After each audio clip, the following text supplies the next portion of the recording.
Yo, Grant. How you doing, man? Hanging in there. Yeah. How are you? Good. So when did we meet? I believe we met at one of the Bitcoin conferences, um, some pre-party or something. This was a while ago. And I know you've met just about everybody on the Bitcoin Policy Institute team, but me since then. Yeah. So But we had met. I believe so. Like we What, we were in the years ago? same. Yeah, it was at least a few years ago. So were you a teenager? Actually prepubescent. Yeah. Well, no, it says Zell told me Oh, no. a funny story about you. He said you completed your master's by the time you were 14. And by the time you were 18, you'd sold 3 companies for over $1 billion. Yeah. And that your mum was dropping you off. David's a great storyteller. That's one of his many strengths. That's why we keep him on. Oh, what was it grade he was in when he discovered Bitcoin? I think it was like 8th or something. Yeah, he told us like it was 8th grade he discovered Bitcoin. How old is that? Yeah, I don't even know how old that is. Is that like 12? Is that 12? I was 12 in 8th grade, but they actually, They moved you up a year. I was a year younger than all my classmates. And so Why? Because you're so fucking smart. I don't know about that. That's a yes. Clearly, yes. Everyone else was not 12. They're like 13 or 14. You bouncing the balls around with these stupid idiots. So like, move that kid up. No, but he told us he was in 8th grade when he discovered Bitcoin. David? Yeah. That sounds about right. Yeah, he was up to some, I'm sure, not so great stuff in 8th grade. Yeah, that led him to Bitcoin.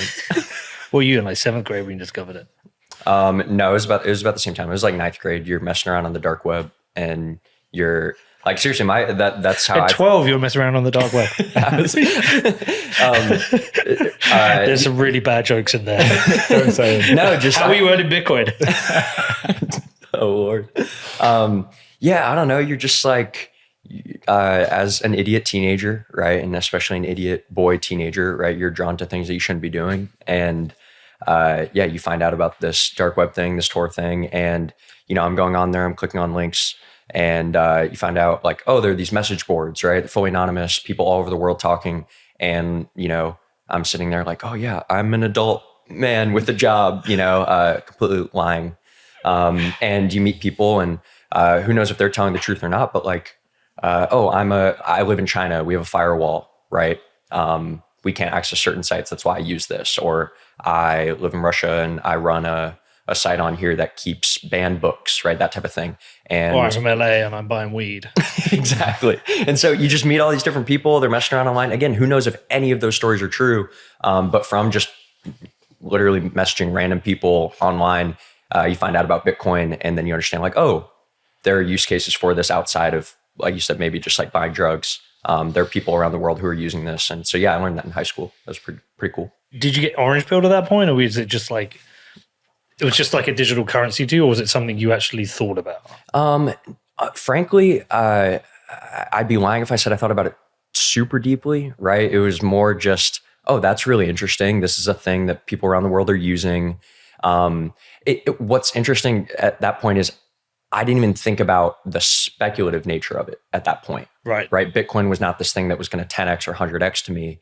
It was like a digital dollars. So in some ways, I think that was actually really important for like my overall journey, understanding it from that perspective before any of the headlines.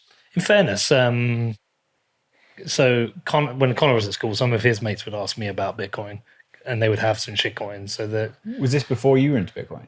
No. This was like when Connor was 6th form, so like 16, 17.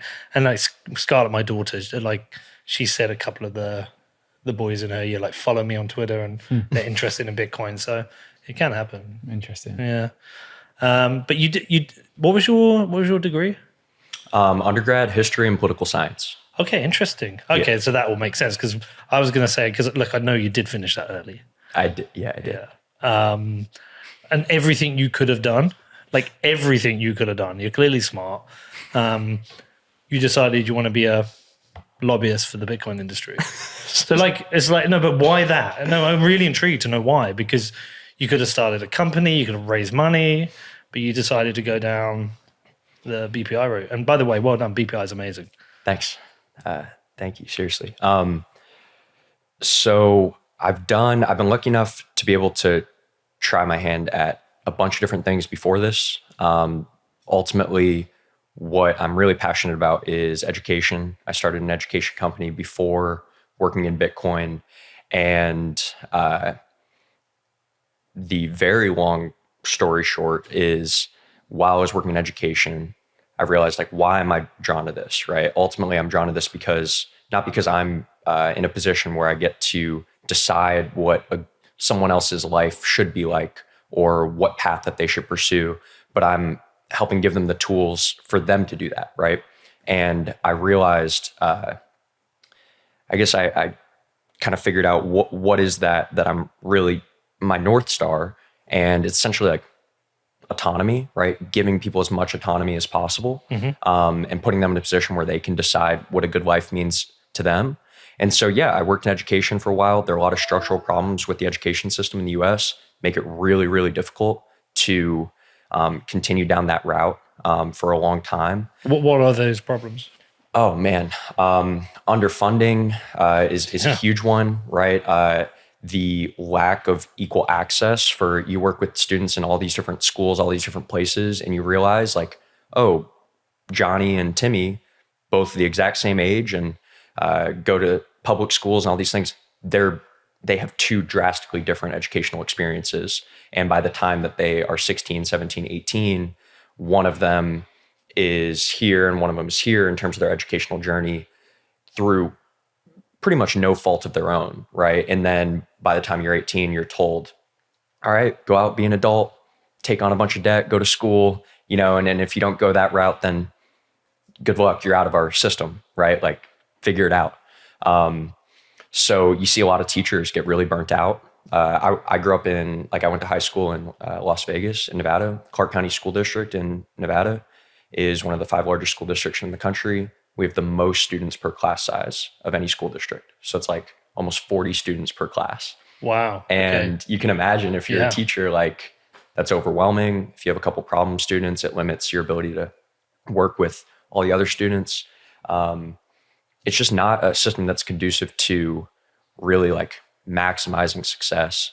And the kids who really succeed in that system, I think, are the kids. I attribute a lot of my success, one, to having, like, people who believed in me and supported me, but also you find the things outside of that specific system that really make you tick and that really excite you and that really make you want to learn, and you pursue those things. And so ultimately, like, I was working in education for a few years, helping kids get into college, figure out how to pay for it. And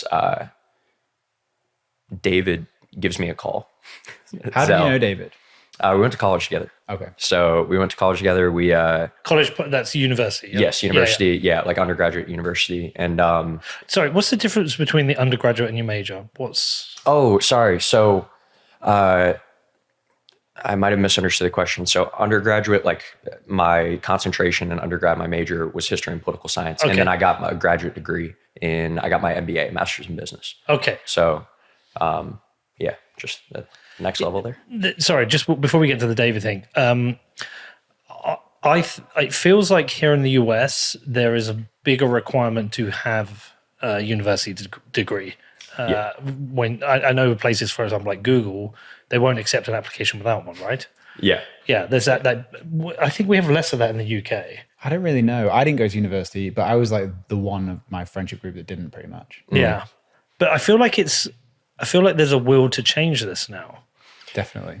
100%, right? That is one of the amazing things about, like, the Bitcoin space, right? It's so new. It is, I would say, more meritocratic than a lot of other places. If you're good at something, right, people kind of give you the room to run and prove that you're good at it, right? That's a big reason why BPI exists, right? If we had to have 10 years of lobbying experience and all these things in order to do what we did, we wouldn't be here, right? There's a move toward, like, certifications and technical certifications and that type of thing. But yeah, it very much has just been kind of the way it's always been, or the way it's been for the past few decades, has been go to school, go to college, get the degree, and that'll lead to a job. I'm actually not as, I would say, bearish on college as a lot of people increasingly are. I think it serves a purpose, but it's like the money has to make sense. And if you're spending $200,000 for a liberal arts degree, probably not going to work out. I can say that because I got a liberal arts degree, right? History and political science. Those are not like technical skills that you learn. Hasn't Biden just wiped away the debt though? Not all of it. What Right. were the rules on that? It's up to a certain level, and it's dependent on your income. Okay. And so some people got $10,000 out of a $100,000 loan wiped away. Some Okay. people got $80,000. Even then, that still doesn't change the same issues for anybody who's going through it right now. Like there are 1 million students graduating right now, and they're going to go to the same colleges that cost $80,000 a year, and the student loans are still going to exist for them, and you're just going to fall into the same traps, right? You can forgive debt, but if you don't fix the thing that caused that debt to come in the first place, then what have you done? You know? Does it need to cost that much? It seems a lot. What's UK £9,000 a year? Something like that. But But even I know they're underfunded. and when I was going, it was 3,000 was like the cap. I think was Wow. the most you could pay per year. And that, and like a couple of years after, like my friendship group went, I obviously didn't go. It got moved to I think 9 or 11,000 or So something. I was in the last year in the UK where it was free. Wow. Yeah, and then they got rid of it. Yeah, it used to be everyone was free, but I think it still is in Scotland, isn't it? yeah, because they have autonomy over that decision. But 80, I don't understand the 80,000 where the cost is. Is it a big scam? No, that's the thing. I don't necessarily think it's a scam. I think certain numbers make sense for different people. So I'll give you a good example. I went to the University of Alabama, good state school. I went for free, right? Got full tuition and room board paid for. It makes a lot of sense for me to go to school if it's for free. Yeah. Is that because you got a scholarship? I got scholarships, academic scholarships. And one of my best friends, he went to the University of Southern California, right? USC. It's one of the highest, most expensive colleges in the country, about $75,000 a year just in tuition. And then you have to pay to live in LA, right? So it's about $100,000 total cost for 4 years, right? It's unbelievable. It's unbelievable. So he has to take out, his family had a little bit of money, but he had to take out over $200,000 in student loans to afford his degree. Now, you can imagine the entire time that we're in school, I'm laughing at him like all the time. I'm texting him like, you idiot. Like, why'd you take out so many loans? Like that type of thing. And he's like, oh, no. Like I'm getting a computer science degree. Like it'll be fine. All my friends are getting jobs at Google and Facebook and their starting salaries are 200 grand. Right. And I go, all right, I trust you. And lo and behold, 4 or 5 years later, whatever it is, his starting salary is $175,000. And within a couple of years, he's on track. He's earning over $250,000 now as a software developer. Let me tell you, I'm not laughing at him anymore, right? Like his loans make a ton of sense, but it's because he had a plan. He had a degree that had job opportunities that were commensurate to that loan amount. Most people are not doing that. Most people are like me. You're trying to figure out what you want to do in college and you're taking classes that interest you. You're trying to build skills. Don't pay $250,000 to like build skills. That's a bad investment. I mean, the teachers, I often read the teachers are the good example. They never really ever pay their loans off because they can't. They're not earning enough. Yeah. Oh man, that's a whole other rabbit hole. There's like student loan forgiveness programs where if you work 10 or 20 years or whatever in like public service or as a teacher, there's supposed to be these loan forgiveness programs where they'll just forgive your loans after a decade of working in that. And what's wild is like, this is as of a few years ago, but as of a few years ago, the acceptance rate for like people who did their 10 years of public service, that type of thing, the acceptance rate for the loan forgiveness was like less than 10%. So people were like doing this. They thought they checked all the boxes. They have their 80 grand in debt and they're like, oh no, it'll be fine. Right. I did check the boxes. I did the loan program and then they're expecting their loan to be forgiven. And then they just get like, nah, you just get a no. So the whole system's broken. I think from the beginning though, and this is one of the fundamental tie-ins to like what brought me to Bitcoin was I realized, one, how little I knew about money going into my college experience. And I worked with my company before this, Prep HQ. We worked with thousands of high school students, helped them take their tests, helped them do their college applications, all this stuff. And again, figure out how to pay for it. That was, I think, the real key, like the secret sauce of our org. And what I realized was there's no way to conceptualize as like a 17-year-old, as an 18-year-old, what 40 grand means and how 40 grand is different than 100 grand and how that's different than 200 grand, right? There's just, I don't know, you could take a class and maybe you know roughly what your parents make or whatever, but you've never really paid a bill. Maybe you've worked a couple of years, right? I worked in high school, so I knew what like $4,000 was. I was like, wow, I could buy a car, right? What does $40,000 mean? So I think a lot of people going to university and getting their loans. Same in the UK. You think that's something I'll deal with later on. And this, I had this conversation with my son. I was like, you do realize the cost of living, right? When you get paid, you think about your rent, but then you're going to need insurance, and you're going to want a car, and you're going to have car insurance, and you're going to have to put fuel in it. But you also need to put money by every month in case you have a problem with your car, and then you got your car tax, and you got food, you got clothes. I was like, it goes quick. You can chew that budget up quick, and I just don't think people realize. And I think a lot of people who go to university end up regretting it because they're like, I spent this money on really having a good time. So people like just sleepwalk into it, I think. It's like, it's what you do at 18, so they just go and do it, even if they've got no plan. They don't know why. No, you're spot on. You're spot on. And I think the challenge is like, if you come from certain backgrounds, you just follow along with what your friends are doing, what your parents are telling you to do, or what your school is leading you toward. And so you've got a few different buckets, right? I worked with, there was a program that worked with homeless students here in California. We had some of their students, come to our camps to, again, help them figure out how to get in college, how to pay for it. These are homeless high school students. And what was crazy is homeless high school students. Mm-hmm. Yeah. Like, think about that. There are thousands of them just in this area that we're in right now. So when you have a homeless high school student, is this someone who's living on the street or just doesn't have a fixed regular home? Like couch surfing. It's a full spectrum. You've got some people who are quite literally living on the street who are going shelter to shelter. You have a lot of people, who have been displaced and they're sleeping at a friend's house, basically. But you have in any school district, any major school district, you're going to have hundreds to thousands of homeless high school students at any given time.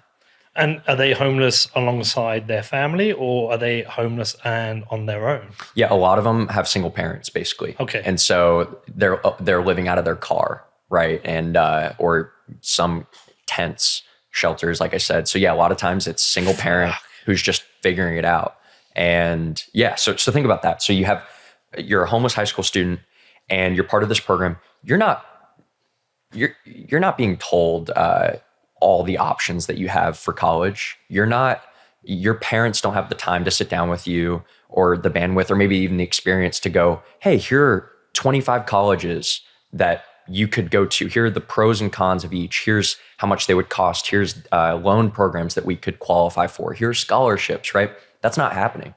And then I'll give you an example. I went to a high school with about 3,000 students, and there were 6 counselors, guidance counselors. So that means you have 1 guidance counselor for every 500 students. I met with my guidance counselor twice a year to talk about my schedule for the next semester. There was no actual and she was a nice person, don't get me wrong, but there was no, here are your college options. Here's what you can do. Here's this program where if you live in this state, you can get reduced tuition for out-of-state school. None of that. So all this is to say is, if you're one of these students, you're a homeless high school student, you're never being told what's possible. You're never being shown that path. And you just end up not going to college or university just because it was never even in your purview. And then on the flip side of that, if you come from, let's say, you go to a good private school, your parents had the money, they could do that. All your other friends are going to these good colleges, these expensive colleges. And a lot of people just end up doing that because everyone else is, because their parents say, hey, you're going to go to college. And at that point, you never stop to think about, wait, is it worth it to pay 70 grand just to go to a college that my parents or my friends are going to think is cool, right? Is it worth it to go to Chapman University here in California for 70 grand a year? Or should I go to one of the University of California schools and pay 20 grand? Or should I go to my state school and pay 8, right? We do a very poor job of helping students actually make those decisions early on. And a lot of it just ends up being essentially peer pressure, parental pressure, or lack of pressure at all.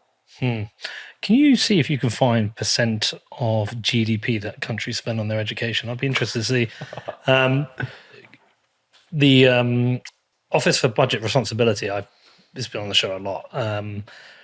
they show the breakdown of how the UK government spends their money, and they spend more now on debt interest than on education. So it's 80 billion, I think, ish a year on debt interest, and 72 billion a year on education. That's nuts. Schools are massively underfunded in the UK, but they will borrow the shit out of money and keep borrowing the shit out of money. Yeah. Is there anything interesting? Any interesting patterns? Like, who's top? I mean, the top ones are strange, but maybe it makes sense. Like Marshall Islands. Because it's tiny. Tiny, yeah. Like Cuba's of big. Norway's very high, 8% of the GDP. It's kind of interesting where, like, China. The US is 6.1. China, I can find.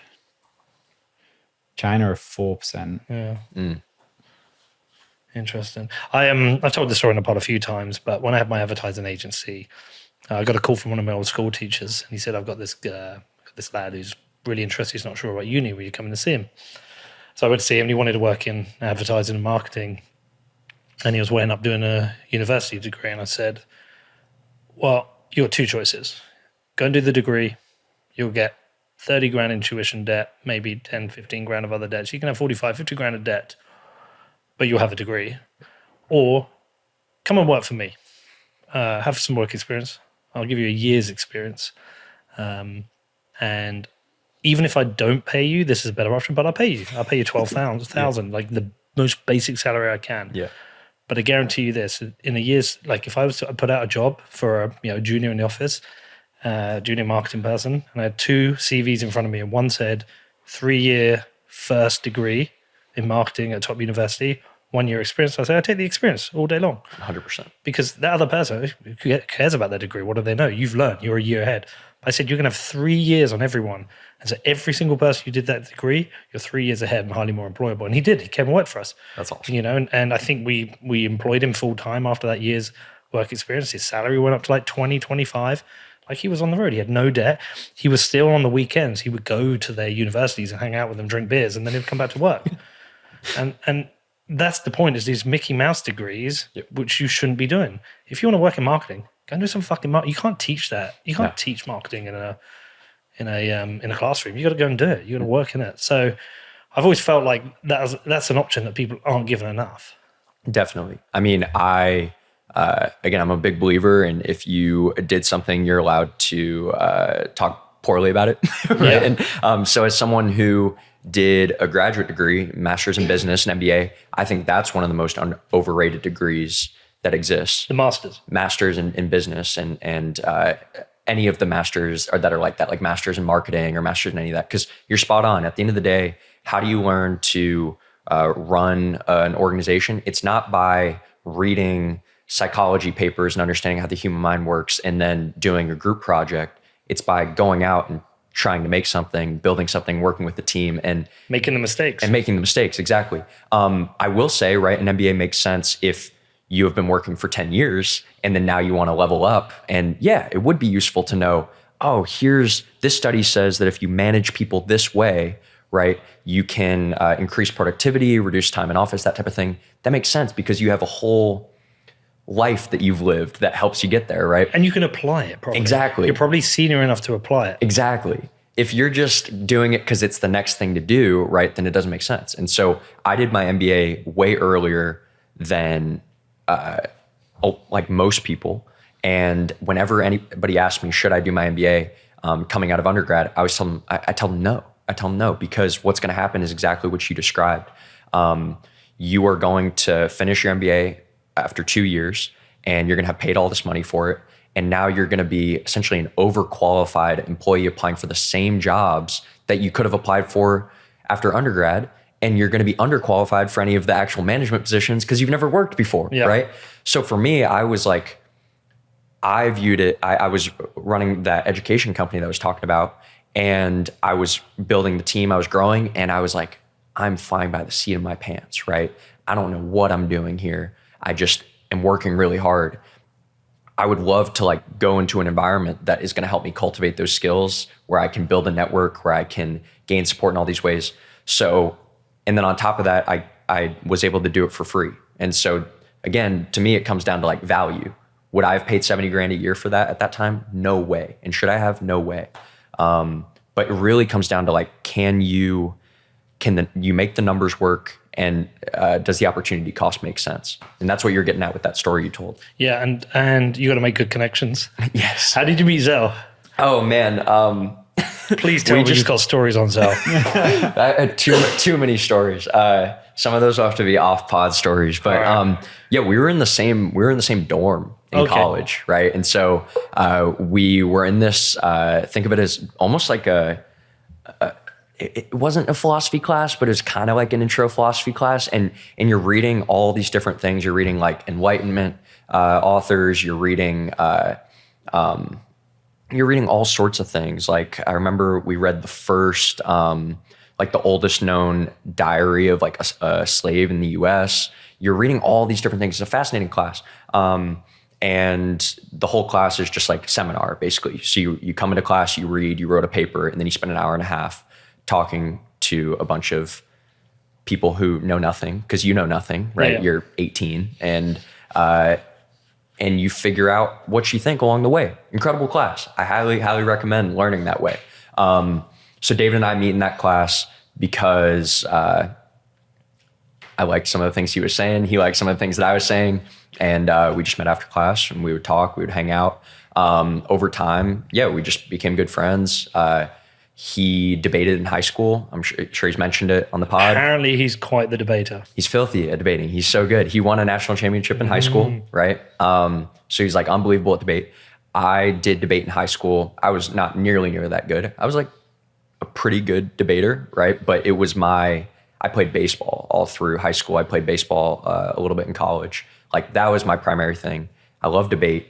David was so much better at it than me, but it was so much fun having somebody to just like intellectually spar with, for in some ways for the sake of doing that, right? There was no value judgment. Like you were able to just let ideas flow, and then again you figure out what you actually think by letting them out, right? Rather than keeping it in and being scared of like, is this thought fully formed yet? Am I going to get cooked by my friends if I say this, right? Yeah. Maybe you do, but that's okay. That's part of the process. So we do that. We become really good friends. We end up being roommates sophomore year. We were debate partners that year. He won another national championship that year. This time I was in tow. So we won that together in debate. Fun times. And I love that guy. David's the best. Yeah, he is the fucking best. I hope he doesn't mind me saying this. Like, he's a little bit intense, but in a good way. Like when I'm with him, I know we're talking the whole time. Yeah. And, we're going to get into some detail. But I mean, I just think he's such a great dude. So he calls you up. So I'm living in Baltimore, and I'm running Prep HQ. I'm doing, I also did some marketing stuff as well. This is COVID times. During COVID, everything goes digital. And I'm just sitting there trying to figure out all of my work that I had done physically now has to be done digitally. Do digital marketing crash courses, all these types of things over 6 months, have completely revamped my education curriculum, done it online, doing online marketing, all these things. There were a number of other things going on. Long story short, he calls me and he goes, yeah, I'm at Bitcoin Magazine. And we're talking about this experience. It seems really cool. He's really excited. And he tells me, his boss at the time, David Bailey, he really likes him and he wants him to do some policy stuff at Bitcoin Magazine. That's the extent of what he was asked to do at this time, right? Do some policy stuff. And so he just calls me, and David's probably used this term on here, but we just start spewing, right? We're just going back and forth, throwing around ideas, and thinking about what policy stuff could even be possible in the Bitcoin space. And we go back and forth, and we're talking for like a week. I'm just excited for him. I have a million things of my own going on. I'm living in a completely different place. He's just relocated to Nashville, and he's excited about this opportunity. And after like a week of thinking about ideas and all these things, he goes, man, there's no way I can do this all on my own. Who should I run this stuff with, right? And we start going through all his friends and people that I know, and I'm throwing around names, and we do that for a couple of days. And then he calls me one day and he goes, dude, I'm such an idiot.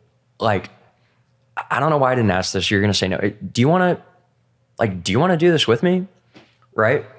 And it's the funniest thing, because quite literally up to that point, we'd spent dozens of hours talking about this thing at this point, and neither of us had even thought that we would be working on it together. It was just two friends like talking about one friend's really cool opportunity. But was that him joining him to help him at Bitcoin Mag, or was like, no, let's do our own thing? At the beginning, so the idea, this is what was amazing about Bitcoin Magazine, is from the beginning, the idea was cultivate something within Bitcoin Mag and then eventually go beyond your own. It was just Bitcoin Mag was going to be the place where we could have some resources, where we could get paid to like do jobs and figure out, again, what this whole like policy stuff was going to be, because it was so amorphous at that time. So he says that, very long story short on my end, I had just had my third arm surgery from baseball. And I was... You a pitcher? Yeah. I was like 9 months post-recovery, and I was at a point where it would... Hold on. How good were you at baseball? I was throwing like 92 miles an hour. You have to give us which a is like, yeah, I'm trying to think. So like average major league speed would be like, I think average fastball is like 93. And yeah, like I could throw hard. I was young. I had a really good curveball. I had a really good changeup. Was the target to play in the... No, I probably wouldn't have been a major league pitcher. I could have played like independent pro baseball. Okay. Like, I'm trying to think. So like the Australian League, right? Perth baseball, right? Like I think I watched a couple of their games. Like their average pitchers will throw like upper 80s or low 90s, right? So like I definitely could have, I could have done something like that, but I'm also not one of those people that's like, oh, if I hadn't blown my knee out, I would have been a Hall of Famer. But right? Did you fuck your arm up? Incredibly badly, yes. Well, that happens to a lot of pitchers, right? Yes. Yeah. And increasingly it's a matter of like when, not if. Yeah. You know, so unfortunately sports, not just in the US, but around the world, but in the US, it's like they're becoming professionalized at such a young age. You have to specialize in one sport so early, and then you play year round. And so from age 7 to 20 something, I played 100 baseball games a year. I practiced another 150 of those days. I threw a baseball probably 1.5 million to 2 million times in my life. Right. Yeah, that's going to fuck your arm. Well, the number of games they play in baseball is ridiculous. Yeah, They play it is like ridiculous. every night of the week and stuff. It's crazy. In football, if you play 2 games in a week, it's like, oh, it's a bit much. Yeah. And it's funny because I asked my doctor, I was like, why? I was like, I'd never been injured until I got to college. Never even missed a game for like being hurt or injured, other than one time a guy threw a bat at my eye, and you know I had to sit out because I couldn't see out of one eye. But like an actual injury, right? Like a tendon or ligament or anything like that. Hold on, does he let go of the bat trying to hit a ball, or is he throwing it at you because he hates you? The former. So he was bunting, I was catching, he bunts, I rip my mask off to make the play, and he flings his bat back, hits me right in the eye, yeah. I cried because my coach took me out of the game, you know. How's the arm now? Are you good? For the most part, yeah. But like I realized I was 9 months post-recovery, third surgery, and I'm throwing, you're working your way up. I'm at like 83, 84 miles an hour, building my way back up to my previous speed, and there's still pain. And I asked my doctor, I'm like, hey, there's not supposed to be pain, right? And he goes, that's correct, right? You should be fully recovered, right? There's something in your elbow that is telling you like, this isn't good. Structurally, you're fine. Basically, you can push through it. If you want, we can jack you up with cortisone. It's not good though. No. And it was like my final season. I just, that's what originally was on my mind. And then you start thinking about the future. You start, I don't know, you talk to people. Like I talked to my dad. My dad played baseball and football all growing up. He played some college football, and hearing the way he talks about like his lower back, for example, right? In his 40s, 50s, it's like, he attributes a lot of it to things that he did when he was 20. And so I'm thinking about that, and I go, man, I want to play catch with my kid, right? I want to be able to coach my kid's team, right? I want my body to work 20 years from now, right? And you start looking into like cortisone shots and what those can do. I mean, you risk permanent nerve damage. Mm-hmm. There's a lot of scary stuff.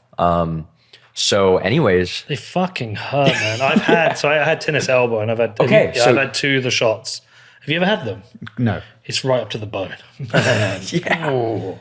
So I've had one of the shots as well, because I had Tommy John surgery, which is tennis elbow is medial, I believe, right? Yeah. And Tommy John is on the inside. They call it a golfer's elbow on the inside. Yeah. And so my ulnar collateral ligament, right? That's what had to get surgery and everything. When they do that cortisone shot, like you said, right up to the bone, it is like, I mean, I've had injections, right? Why did you have to have it? I had tennis elbow for months. And so they're like, one of the answers is the cortisone injection. It can go away. It went for me for about, I want to say 3-4 months. It came back and they said, we're going to do it once more. It's less likely to work for like 2 weeks. And then they're like, no, you go to do a physio. So I ended up having these bands. Yes. Oh, the bands. Don't even get me started on the bands. You have to do it every day. You just cannot be bothered. And then one day it just goes and you don't realize. Yep. And then about 2 weeks later, oh shit, yeah, my tennis elbow's gone. Yeah.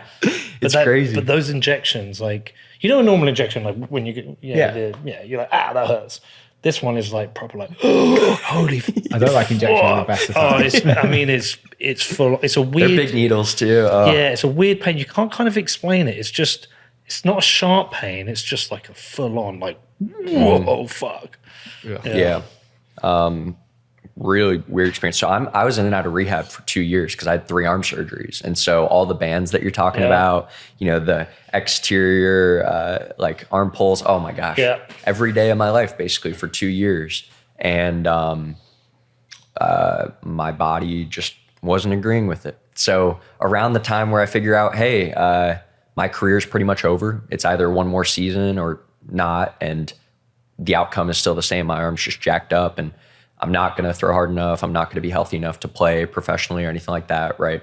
That's when David gave me the call. And so it was, I'm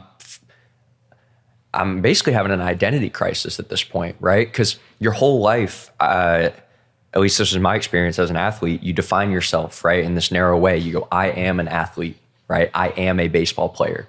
And then now I'm facing head on the fact that, like, oh, that has been taken from me. It wasn't willingly.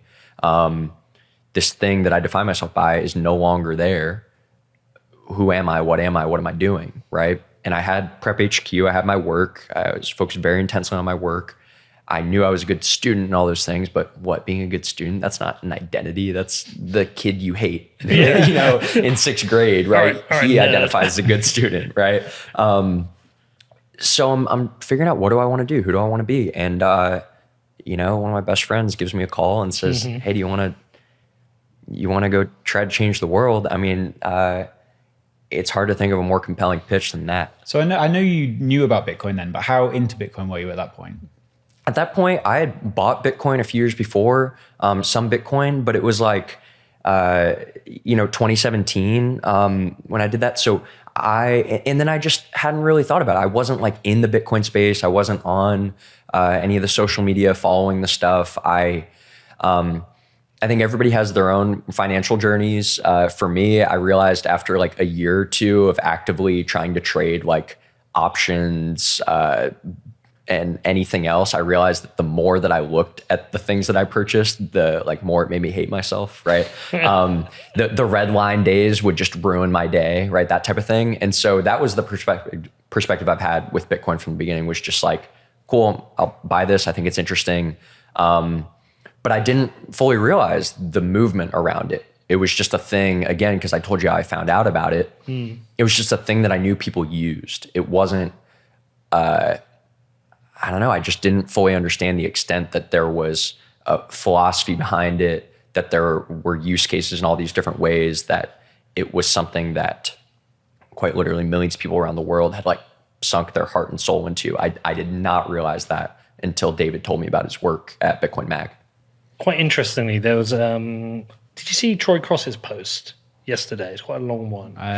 Put this quite long post up about people not understanding journalists and whatever. And there's this one journalist, let me dig her out, because I thought it was quite interesting. So I wrote to her and she didn't reply, sadly.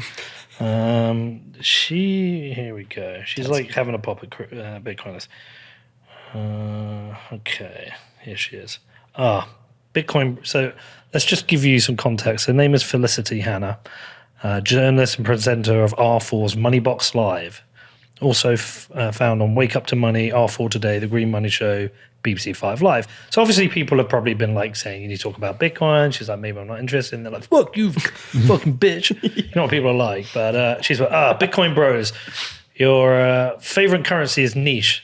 I cover it relatively regularly given my audience's very slight interest in it.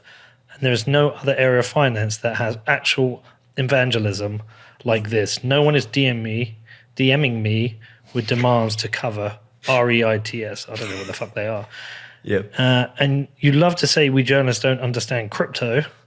Well, I have personal experience of coins and NFTs, and it's still niche, still barely relevant to my audience, and still weird to endlessly evangelize. Now my mentions are full of yet more evangelizing. So I actually dropped her a message. But one of the things I said, I was very nice. I wasn't like trolly or rude. I invited her to our conference, blah, blah, blah. My wife used to work on that show on Wake Up to Money. That's awesome. Like 5 or 6 years ago. Ask her if she knows Felicity. I will. And so I just said, Ari, the fanatical nature of some Bitcoins, I can also explain. I think it's because many see this as a revolution, not finance. And so that thing where people dig their heart and souls into it, and people say cult or religion, whatever, I think what it is like you start, I can speak for me, you can speak for you, Danny, etc. Once you fix the money in your life, you have breathing space. Mm-hmm. You know, I've got breathing space now. Like I could stop this podcast, go and do things I want. I've got breathing space. I'm not rich, but I've got breathing space. And once you have breathing space, and then you start to realize you can do the things you want to, should do, could do. Yes. You know, I want to slow down more. I want to read. I want to go to the gym. Like, stop being such a fat fuck. And like you have that breathing space. And then you see all these other connections of the ills of the world. And you think, oh, Bitcoin. So I think that's why you evangelize about it. And I think people don't evangelize about other parts of finance. Totally. Because why would you? You know, mortgage-backed securities. I just texted her. She's going to put us in touch. Oh, she knows that. She used to work with it, yeah. That's awesome. There you go. Brilliant. That's awesome. Let her know that I dropped Felicity a message. And it was very polite kind. message. She said she's going to send an email and put us all in touch. All right, cool. But yeah, so I think that's why they evangelize about it, because I think people see it's so important for the world. You're spot on. I mean, this is, I'm glad you put it that way, because another way of thinking about it is, what are the most popular finance books, right, in the world? It's like Rich Dad, Poor Dad, 4-Hour Work Week, right? Yes. All these things, they're about financial freedom, right? Yeah. And if you start looking at Bitcoin as just an extension or even a substitute in some ways for that term, financial freedom, then all of a sudden the evangelism makes a lot more sense, right? Because you're spot on. Like, this is what I was getting at with the education point. I realized like education is what I call an autonomy multiplier, right? If you have this characteristic or you level up this characteristic, your opportunities in life, the breathing room that you mentioned, increases by like an order of magnitude, right? And education is one of those. Another is like health, right? If you have a healthy body, healthy mind, right? You're not spending all your time in and out of hospitals. You're not having to take sick days, all those things. Your breathing room increases, right? Mm-hmm. And what I realized, it's just another way of putting what you just said, is money is the ultimate autonomy multiplier. It's the ultimate thing that gives you breathing space. If you think about it from like Maslow's hierarchy of needs, right? Fulfilling your basic needs. Once you fulfill those, you then start to get thinking about like, what makes a meaningful life? What do I want to do? What's going to make me happy? And you quite literally cannot afford to think about those things if your money is not working for you. And this is the rich myth. I don't think people want to be rich. I think you want to be rich, but actually you want financial freedom. Exactly. Because that's why I think you see so many rich, miserable people. You definitely don't want to be poor. Poor fucking sucks. Being broke sucks. But you don't really want to be rich. If you and I think one of the reasons is like if you read like Jiddu Krishnamurti, he talks about you become a slave to all the things you own. Like if you own a house, you have to mow the lawn and get your fence, and then with the fence you have to paint it. And like you become a slave to all that shit you own. And so I think rich is a myth. I think when people think they want to be rich, they really want the financial freedom to be able to do what they want. Because once you've got the basics covered, life's easy. And if you're on that, you know, we've just been reviewing we're just reviewing the film we made in Africa, right? And we were saying in it, like all the problems are the same everywhere. Mm-hmm. Everywhere we've been, it's the same fucking problem. But some places are worse, some places are better, but the root cause is very similar. Yes. Corruption, theft, inflation. But if you go to Africa, where we were in Ghana, it's much worse. Like it's much more extreme. You can't have a day off. If you have a day off, it means you can't eat. So there's literally, there's no break. And I just think that's the world you're trying to get people towards, is that financial freedom. And then when you look at Bitcoin, you think that can give so many people financial freedom because it allows them to. It's like American Hold'em said, money is a proxy for time, right? Yep. You're just buying yourself time. Like with the health, like you said. Yeah. You just got to think rich. Yeah. Sorry. No, Danny's over here. Danny's like, you just got to pull yourself up by your bootstraps, right? You just work hard. Got to choose rich. Oh, yeah, I got it wrong. Yeah, every day, though. Yeah. Have you seen that dude? Mm-mm. You haven't seen You've not seen Nick Daith? Mm-mm. Holy shit. This guy is like the new hero of the bull market. Oh, no. Or anti-hero. No, he's the hero. Is he the guy walking around on like the boat? Or Yeah. Oh, okay. All right. Then I didn't know that was his name, but yeah. Yeah. So I don't know about you. The first time I saw him, I was like, you fucking douchebag. Yes. And then like by the third time, I'm like, no, I love you. Oh, see, all right. I haven't gotten to the third time. So He's brilliant. He's terrible, but the best. Yeah. He's like, he's got his private helicopter that he's getting to get his private jet. Every single thing he posts is getting community noted. Like, this is not actually his helicopter. Did you see the latest one where he's in his Lamborghini? No. And they keep doing the reflection in his sunglasses. He got community noted. They're saying, that's not a Lamborghini, it's a Mazda. And he's like, no, I just put a Mazda. He said, I put my assistant to put a Mazda badge on it to trick people. Here it is. Yeah. Wait, that's awesome. So he says, good morning from my LA Lambo. And the community notice, he's driving a Mazda. I love that guy. hey, no hate. I drive a Mazda. Great car. My dad always had Mazdas. I drive a Mazda. Mazdas are awesome. Yeah. French, aren't they? I don't even know. I think they're French. Japanese, aren't they? No, they're Japanese. Yeah. Mazdas are great. No hate. Shout out to Nick.eth. You know, we just don't lie about it. Own it. You know? Yeah, love that guy. Anyway, I think people want financial freedom. I think that is the revolution. It's like you've got it yourself, you want everyone else to get it. But also if everyone else gets it, you get rich. That's the byproduct of it. Sure. No, but I do think that's what people are, and that's why they evangelize about it. Mm-hmm.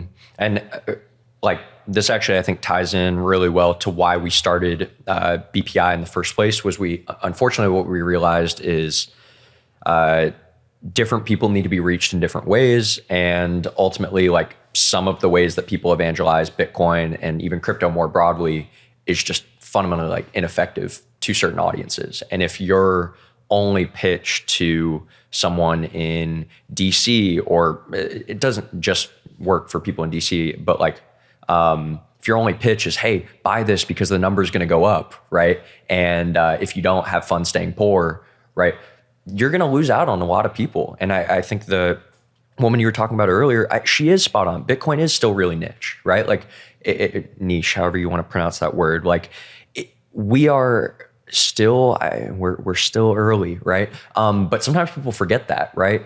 Twitter is not real life. How many Bitcoiners are actually on Twitter? How many likes do your most popular tweets get? I don't know. Or like you, like A couple of thousand? a few thousand. Yeah. Michael Saylor, his will get like 10,000, 20. All right, impressions. I don't trust the impressions. You know how many bots are on Twitter, right? Like how many of these people actually exist? How many diehard Bitcoiners actually exist? Think of Bitcoin Miami at the peak, right? 25,000 people in attendance. I don't know about you. I talked to 1,000 people at that conference, and a few hundred of them were what I would consider like Bitcoiners, right? And then everybody else was like, oh, I'm in Miami and this is the party this weekend, right? Or, you know, I run a crypto exchange and I'm just here for the NFT after parties with Odessa, right? Great event. That is not a negative, that is not an indictment on that event at all. I just think it's really important to remember that like this community is actually way smaller than people give it credit for sometimes. And when you appreciate that, then you realize like, we are still in a phase of evangelism is 100% the way to put it. But like you could use many different words. You could say marketing, right? Like it is all of those things. And we're in that process right now. And so how would you define your mission then?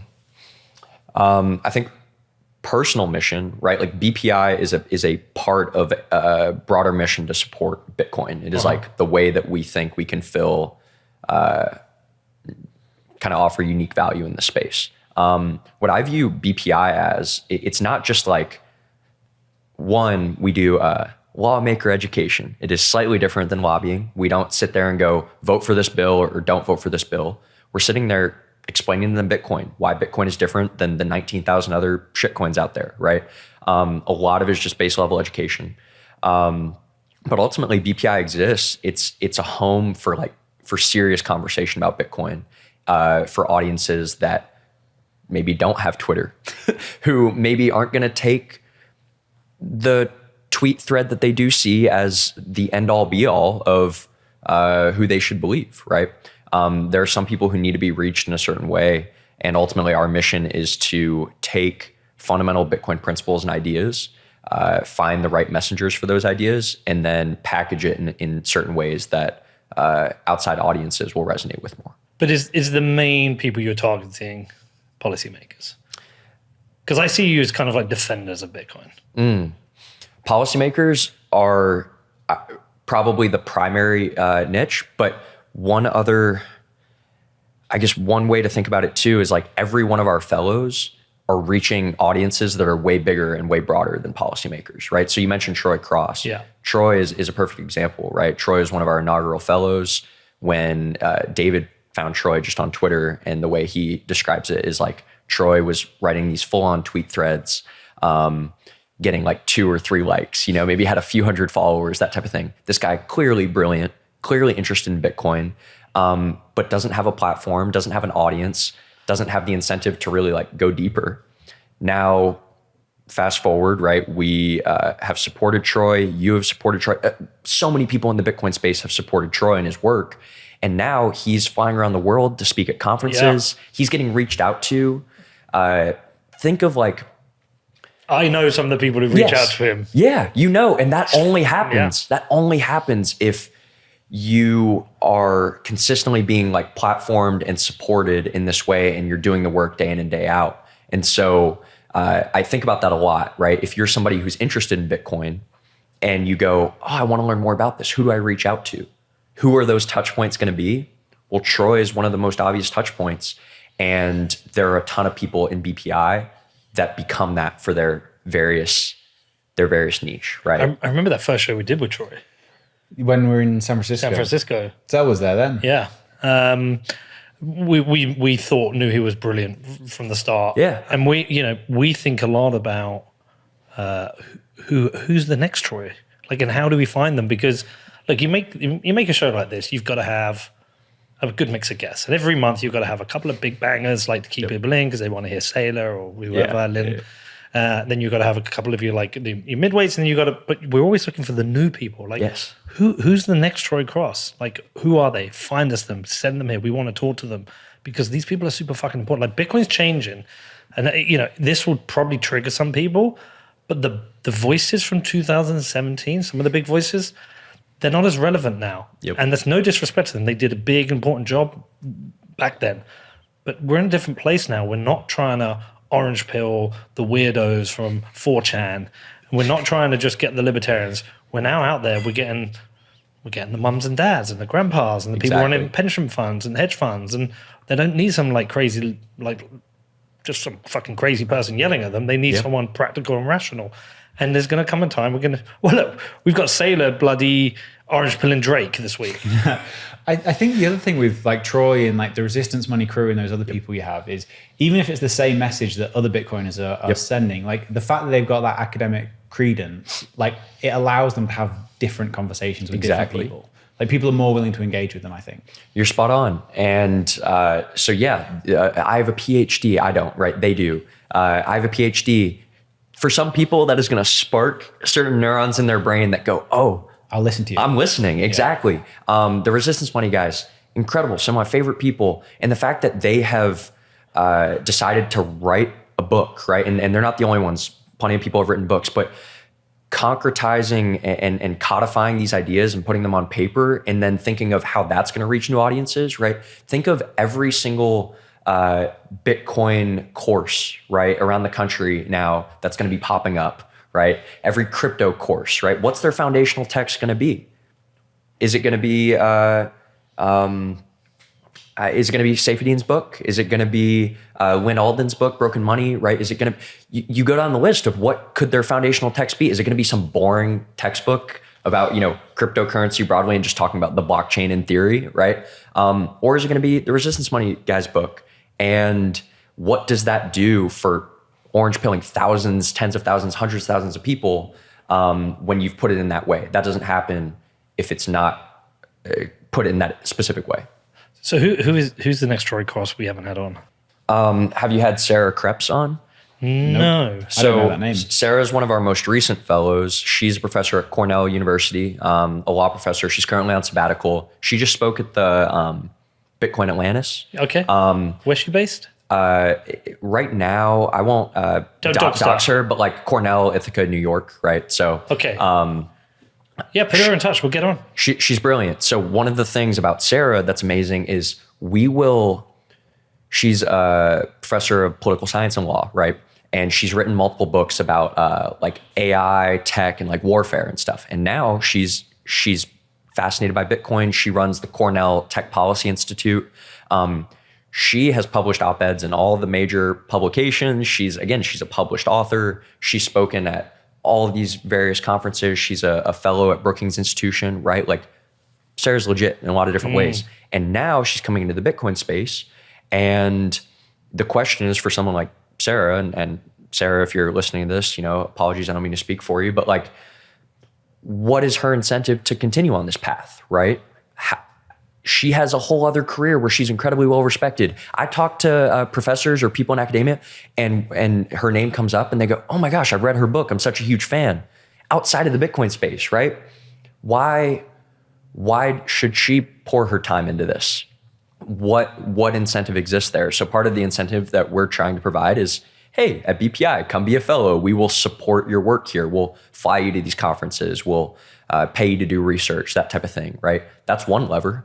But I think we should start thinking about the other levers that we can pull for someone like Sarah Krebs or Troy Cross to make them want to engage in this, not just in the first place, but continually. Do you need to, though? Like, again, aren't they buying into the same mission? Yes and no, right? Because you can want to buy into the mission, but then you also have like kids and a family and your full-time job. Yeah. And that's the thing. Like, we're lucky. My full-time job is working in Bitcoin. Your full-time job is working in Bitcoin, right? So we have found a way to align our full-time job focus with our mission. Troy will ultimately be working full-time in Bitcoin. We'll see. That's my belief. Yeah. We'll see. In doing so, I will say there's a trade-off, right? Tenure is really sweet, right? If you have academic tenure, life is going pretty well for you, right? And very few people get that. It's like less than 10% or something of people who try to go that route get tenure. So once you have it, it's hard to let go of that. And then on top of that, one, there's security, and two, in completely moving away or moving toward the Bitcoin space, you untether yourself from all the other benefits that you receive from being in this other space, right? Having a university connection. I mentioned tenure already. Having easy access to publications and things that aren't Bitcoin. There are just a lot of things. It's really hard to get someone who's spent their entire life building toward this one career and who's incredibly successful at it, getting them to just either divert their attention toward Bitcoin or fully go all in. Well, if Sarah is listening, or she isn't, put us in touch. We'll definitely want to honor. She's written a book that is right up your street, Pete. Taxing Wars, The American Way of War Finance and the Decline of Democracy. That sounds like a show. Sounds like a show. And anyone and do you know why I like these, Troy and the Resistance Money and maybe Sarah and these newer people coming in is I kind of feel like a lot of the people from 2017 are all saying the same thing. Yep. They've kind of all merged around a single set of ideas, and they had to. And I believe like the general reason, like forget the tech, because that's what they argue over tech. But I think the philosophical side of Bitcoin, there was like no one believed in Bitcoin. Everyone attacked it, like laughed at them, whatever. So I think they became like this organic force together, and therefore they all believe the same thing, and they all kind of spoke the same ideas. And again, no discredit to any of them. I mean, that's what I learned from. But you don't have to do that anymore. Yep. And so, when you get Lynn Alden on, you're looking through the macro lens. And when you're getting Natalie Smolenski on, you're getting the Anthropological. There you go. See, I didn't go to university. I'm a dumbass.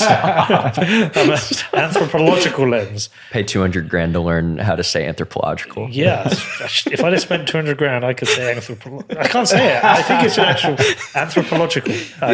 It's like an HP printer. When you don't pay the software fees, it just bricks your printer, and it's like that. Like until you pass this paywall, that was too big. You can't say it. Yeah. Yeah. So human science. We've got the freemium version of speaking for you. But then you've got the resistance money guys. And also the resistance money guys are all completely individual as well. Yes. And so this is why I like these newer people coming in. I feel like we're getting this, we've got this kind of like safe space, but safe space for like new ideas.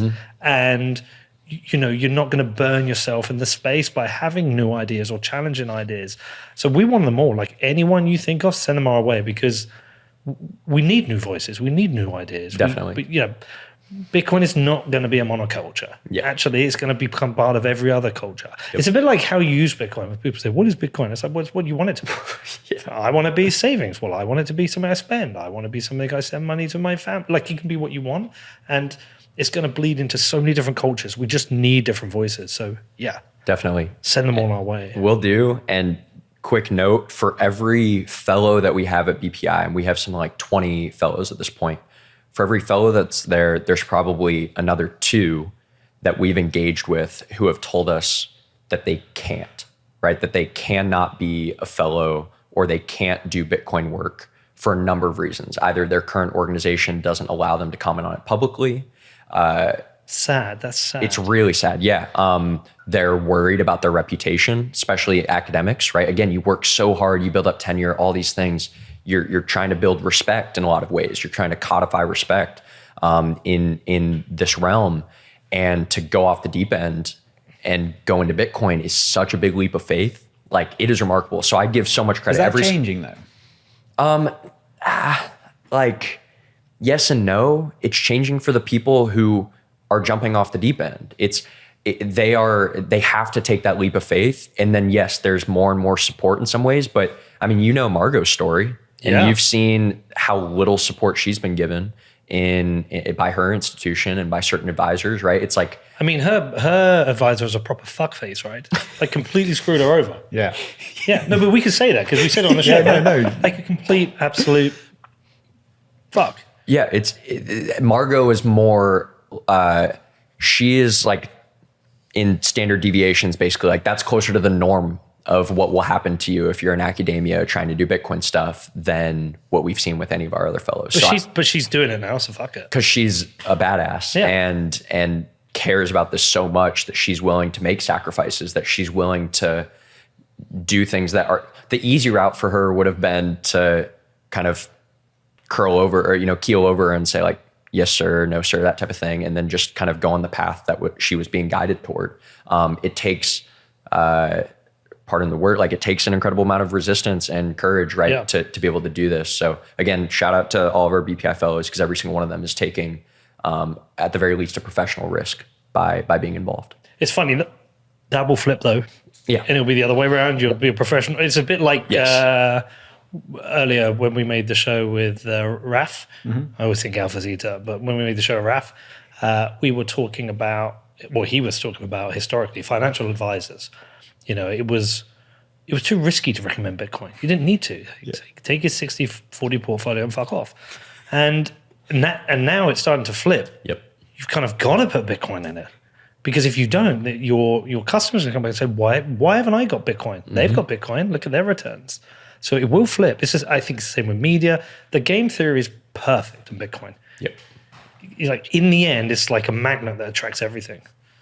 Exactly. And I think I hate to say if you really understand Bitcoin, because frankly, I feel like I barely understand Bitcoin, right? And what is it? All I know is that I know nothing, right? So in that sense, but if you have somewhat of a grasp on Bitcoin, then I do think you're spot on that the game theory exists. being early is ultimately going to be beneficial in a number of ways. And the way I've looked at it, and this is a privilege of being young and being able to fail forward, is like, I mean, so what if you're wrong, right? Why don't you want to die knowing that you took a chance on something that you truly believed in, rather than kind of waited on the sidelines and let it all play out, right? Like, there's something so powerful to think, man, I am the tiniest part of something so much bigger than myself. And increasingly or decreasingly, how many things much bigger than yourself or your family can you actually like believe in, right? The education system, hell no. Our government, regardless of what political side you're on, hell no, right? Large tech companies, we're going to put our faith into them. This, I read this term recently, techno-feudalism, right? Everything has to go through 5 companies now. And if you don't play their game, you're screwed. You got that with food now as well. Yeah. 5 companies. 5 companies that everything you drink, every snack that you have, right? It's one of the 5 companies. So we're, again, I read this fascinating, I'll send you the article. It's a fascinating article that just talks about like, we have essentially moved back toward a feudal society where you have to pay this rent to these few specific companies to play the game. And if you don't, you are quite literally, you're ostracized from the system and you lose. It kind of blew my mind. But the Bitcoin is the alternative now, because you didn't have that escape. It's like this Bitcoin standard where people talk about hyper Bitcoinization when a Bitcoin is standard. You can choose to be on a Bitcoin standard now. And once you've got fuck you money, you can tell people to fuck off. You don't have to play this game, which is why the Bitcoiners spend so much time caring about healthcare, diet, food. Yep. And they're saying, go and shake a farmer's hand, go and buy your beef off the local farmer. They're building the world they want because they've got breathing space and they've realized they've been lied to. And that's open to all of us now. Yep. And that's I think it will break everything to the upside. I think so. And even if you're wrong, what did you lose along the way? I don't know. You worked on something you loved. You met a bunch of incredible people. You saw, the thing is, even if Bitcoin failed tomorrow, that doesn't take away or discount any of the good that it created along the way. And to me, that is what has allowed me and everybody at BPI, I believe, to go all in on this. Is there's something so real about this moment. And we're no longer just in the speculative phase of like, what could Bitcoin be? Even though we still are there in the sense of who knows what Bitcoin's going to be in 20, 30 years, we're also in the phase of look at what Bitcoin is doing today. Yeah, it's like it's here, it's happening. Yes. Like there is, again, I'm just repeating things from previous interviews, but like when anyone says to me now, like if Bitcoin works, I always correct them. What do you mean if it works? It's fucking working. Yeah. What do you mean by if it works? You saw that chart. It was like the market cap of the largest currencies in the world. And if Bitcoin was, one of those fiat currencies, right, it would be the 5th largest or 6th largest. Sixth. We just took silver, right? I don't know. Yeah, that sounds right. Yeah, we just took silver. It's nuts. So think about that, right? Like you said, what do you mean if it works? Yeah, of right? course. This is $1 trillion. I can't even find the word currency, asset, whatever you want to call it, right? $1 trillion that came from zero, that came from nothing. Even if it, again, fails tomorrow, its existence in and of itself will have served so many purposes, both in a practical sense, but also I see it every day in DC. It's like its existence has forced us to think about why other systems work the way that they do, right? So Bitcoin is making credit card issuers have to justify their interchange fees now, right? It is making more and more, right? The Federal Reserve is going to have to justify their decisions. Policymakers are going to have to, Come on. Yeah, sure. Maybe not the Federal Reserve, but Congress for sure, right? Like making spending decisions, maybe not, maybe we're not quite there yet. But the point is, Bitcoin existing and being where it is today, it forces people at least to answer questions. And that's more than we've had for a long time. Yeah, and I think I think there's going to be an acceleration over the next few years. I think obviously the ETFs have fundamentally changed everything. I love this idea that just came up in a previous interview. Said essentially ETFs are an API for the Bitcoin. There's an API in for Bitcoin, but if it radically accelerates growth, awareness, it radically accelerates the game theory. And so, yeah, if you're a journalist now and you're writing anti-Bitcoin stuff, you're you're taking away your future credibility.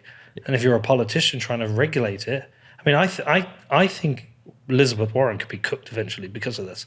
Well, this is why everybody talks about like anti-Bitcoin politicians. There really aren't that many, right? I think there's one. Yeah, exactly. One Maybe and two, right? There's one in the House Representatives in the U.S. And so the thing is, we talk to all these offices. Every single one of these offices will tell you, we don't hate Bitcoin, right? They'll tell you, we're pro-innovation. We want to support innovation.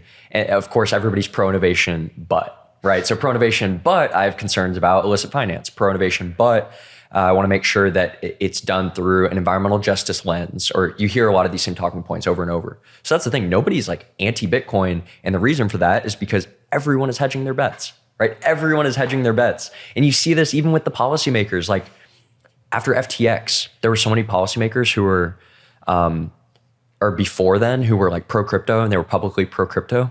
FTX happens, nowhere to be found, right? They don't go on the public circuit for like 2 years.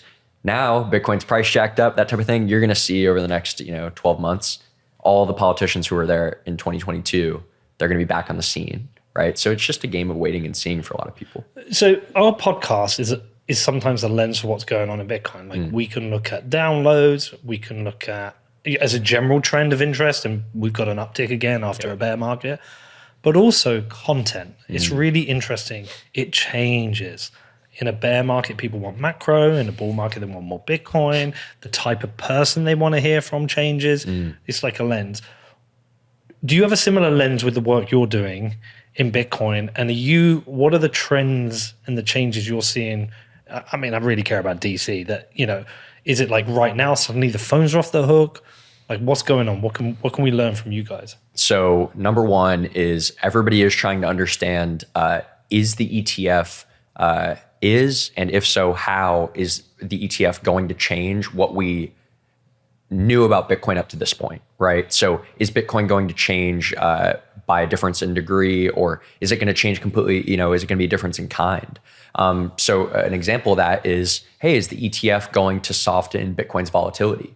That's a top question that we're getting right now, right? And it makes sense. The more institutional capital that comes in, the more pension funds that come in, and the more long-term money that's staying in Bitcoin, you would think that would help smooth certain things out, right? You're talking to the wrong person if you're asking me that directly. But there are plenty of people in Bitcoin who are looking at that right now.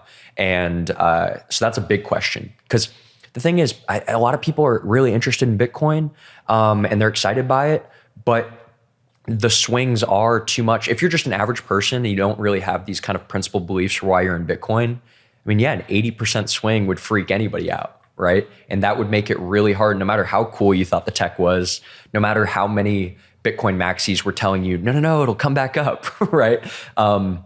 If you're sitting there and it went from 69,000 to 15, 20, 25, 30, you're not just going to trust a few random people who told you, no, just wait it out. Just wait it out. That's not helpful at all, right? And it's the reason why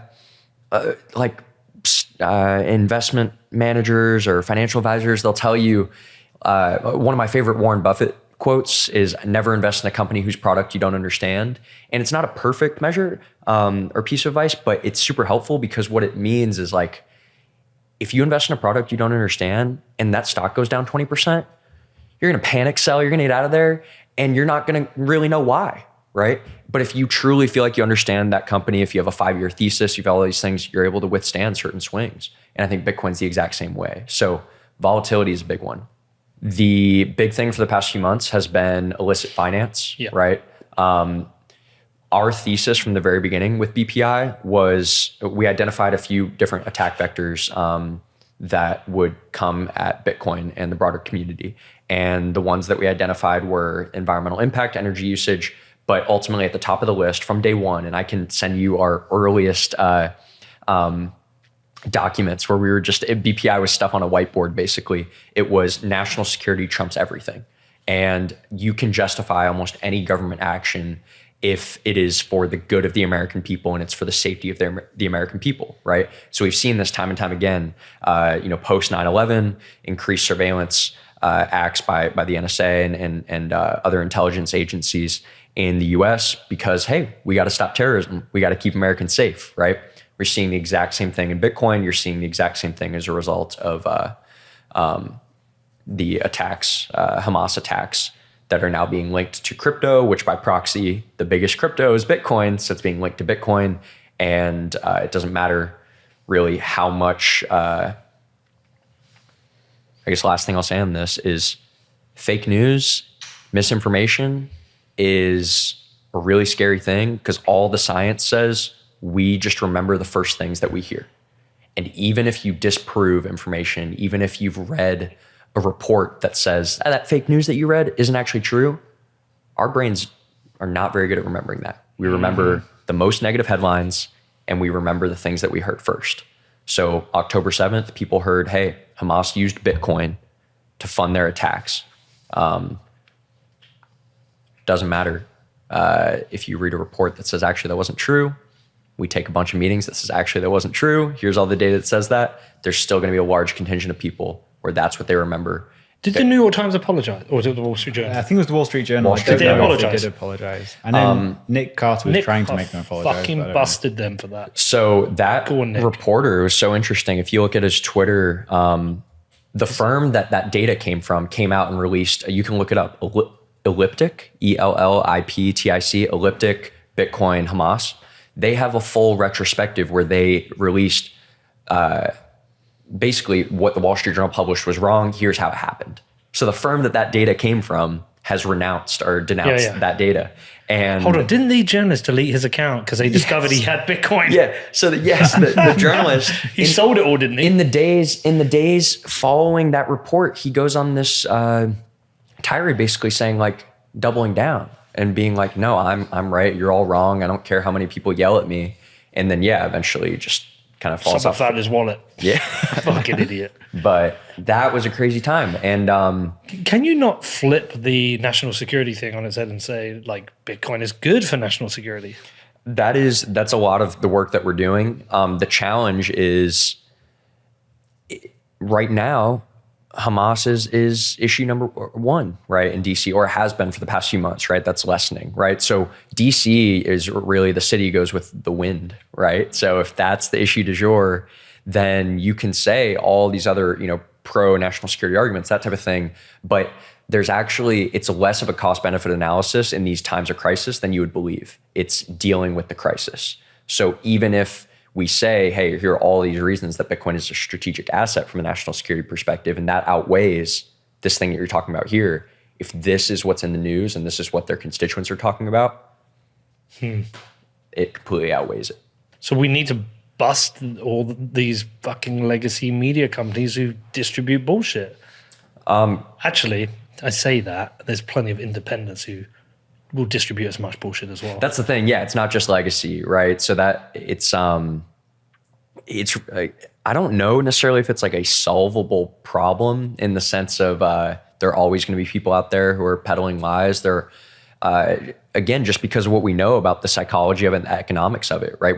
As long as we have an internet that monetizes clicks, right, on a per click basis, and we know the science of what will generate more clicks is negativity and irrationalism, essentially, then that's what we're going to keep getting, right? So it almost takes a conscious effort on an individual level to push back against that. Sure, to find independent journalists and people that you trust, but even then, I mean, that's an imperfect system, and a lot of people are still searching for like a repository of daily information. That's why people use Twitter. That's why people use the Drudge Report, and those types of things. So this is something I think about quite a bit, and I don't know if we have kind of the perfect answers, because I will say legacy media, for as much hate as they get, they're still like a really rigorous editorial process in a lot of cases that produces some really good journalism. Ooh, people won't like See, it. they're going to hate this. No, look, Danny defends it. I defend it because I know,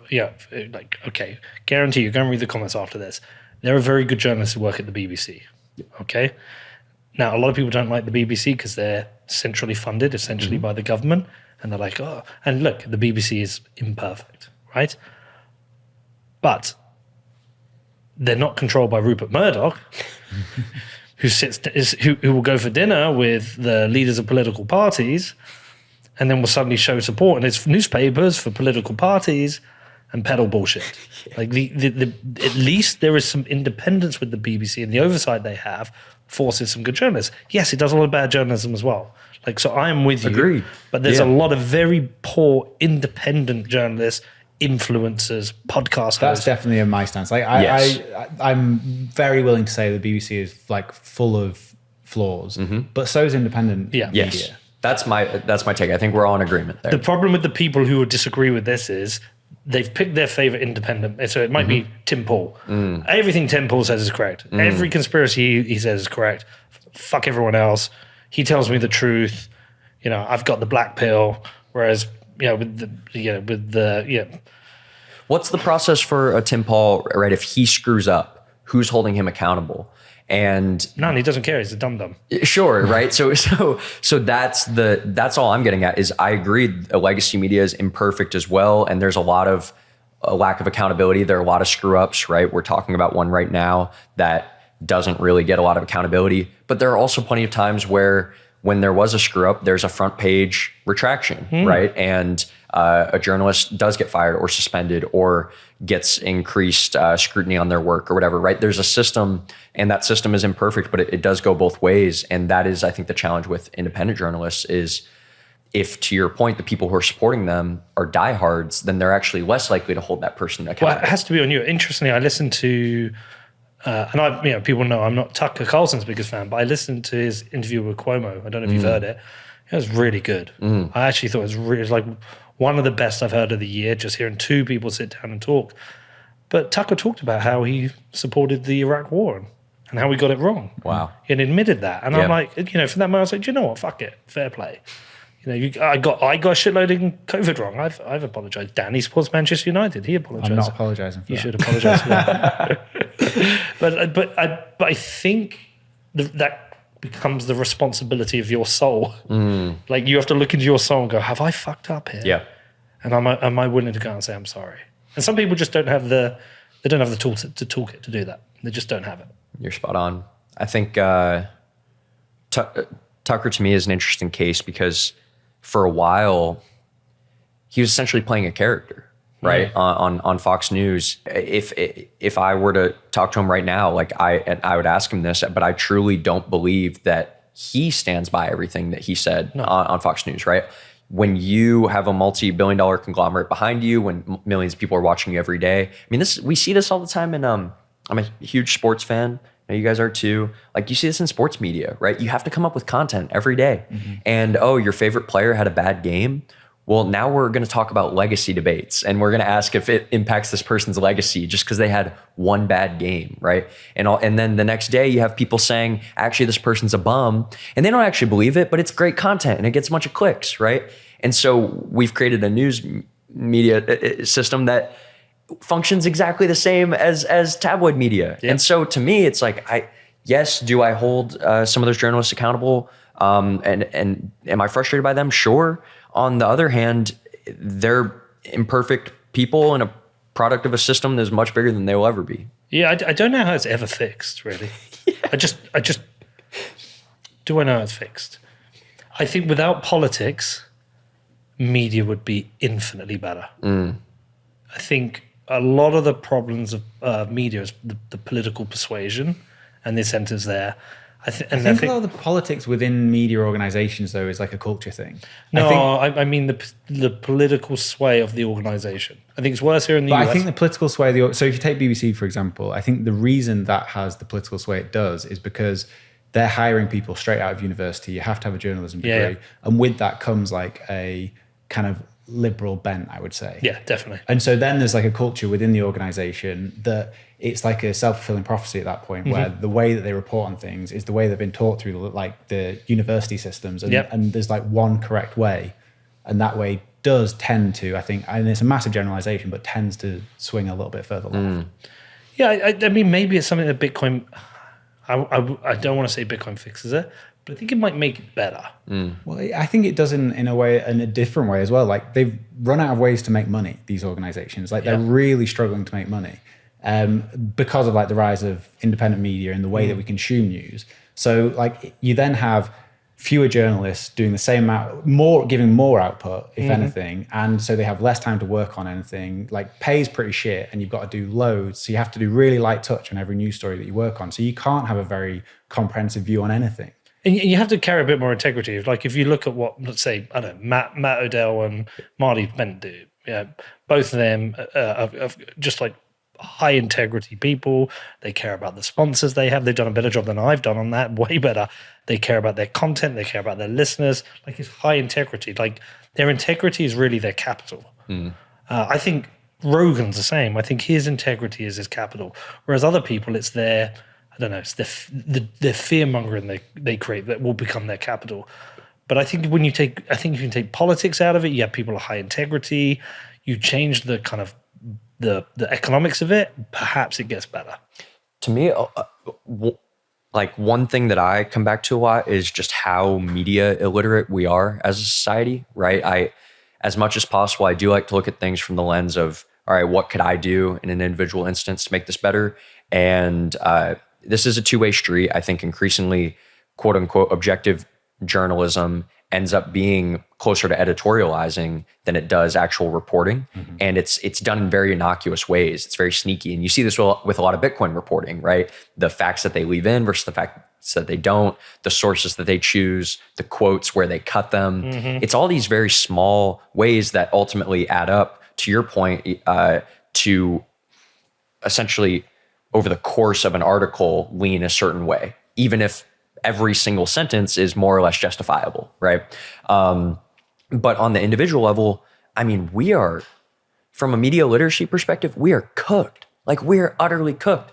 I love movies and I watch a ton of movies. What's your favorite film of all time? You only have one. You can only have one. You can only have one. That's brutal. I love the question because they want to go, well, I like this. One. Everyone's got one. You're just embarrassed to say it. Yeah. Well, all right. And here's why. Whiplash. And you want to know why? He loves that movie. It's an I've unbelievable seen movie. that film 20 times. It's an unbelievable movie. Yeah, unbelievable film. The issue is, to the point of media literacy, this is one of the prime examples, along with Wolf of Wall Street, Taxi Driver. You go down the list of movies that people just fundamentally like misunderstand, right? People will come out of that movie and be like, Professor was good, right? He was right. J.K. Simmons' character, he was right. It was justified. The kid that he led to suicide, he just wasn't strong enough, right? He just wasn't built for that. Look, obviously there's nuance, and at the end of the movie, spoilers, I guess if you haven't seen Whiplash, but like there is something to be said that greatness requires the ultimate sacrifice. There's that look. That fucking look. Yes. It's like, I remember watching that for the first time. Chills. I was like, Chills. Like, I get it. It's just unbelievable. I love that film. It is. And that movie's made me think about my life more than just about any other movie. But I don't think the takeaway is that Miles Teller's character is like this admirable person and that greatness is this admirable trait. I think the takeaway for me is greatness requires an incredible amount of sacrifice. You have to hurt a lot of people along the way, including yourself. And if you are willing to make those sacrifices, then yes, you can achieve like greatness by a certain metric. But also greatness doesn't necessarily mean happiness, right? Those are some of my takeaways from the movie. The Social Network is a great example of a movie that people read the wrong way, right? Like the Social Network is probably single-handedly responsible for getting more young kids into tech than any other piece of media. And it's because they look at it and go, Mark Zuckerberg's awesome. Right? By the way, that film should have been awful, but they had Fincher. Yes, exactly. Fincher and Sorkin, right? And so I love that movie. I love that movie so much. But again, the takeaway is not Mark Zuckerberg is awesome. The takeaway is Mark Zuckerberg lost his best friend in the process of building something. He alienated everybody around him in his life. Mark Zuckerberg he was a dick. He was a dick.